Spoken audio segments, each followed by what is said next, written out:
Hello, I'm Tim Wildman, and welcome to Reason and Company. Well, we've all been watching what's taking place in Houston, Texas, and that area of Texas, now into Louisiana. Just heartbreaking pictures and video, and the stories. The human suffering is just immense in that part of the country. And Ed Battagliano is with me, and Abe Hamilton.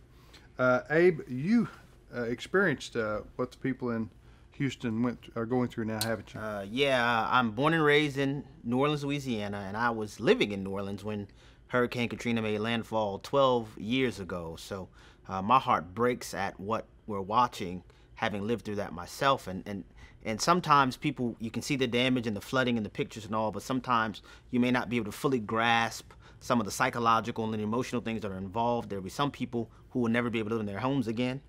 There will be some people like me, my entire life was rerouted based on this one incident. It was not a plan. I never dreamed I would be living in Texas, never dreamed I would take the bar in Texas, but that ended up happening to me and my family. And so I know that more than likely will happen to lots of people here. The projections are 30 to 40,000 people at this moment having to live in shelters, find residents in shelters. 450 to 500,000 people are expected to need disaster assistance help once the storm recedes.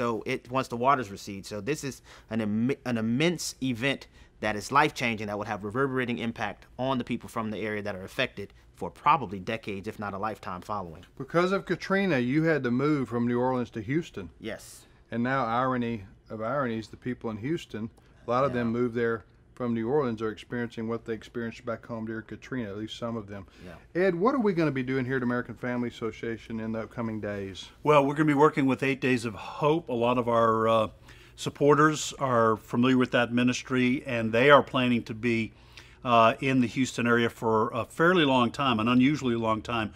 We're still working, they are still working on the dates and exactly when they're going. But we are going to be working with them, American Family Association, American Family Radio, because this is what Christians do. Christians need, no matter what else we do in life, we need to be ready to help those who are in need. So AFA will be partnering with 8 Days of Hope. So early next week, I'll have a video interview with 8 Days of Hope President Steve Tiber. He'll be here with me, and we'll tell you exactly what 8 Days of Hope is going to be doing and how you can help them with the relief efforts there, in Jesus' name, in the greater Houston area. Thanks for joining us today.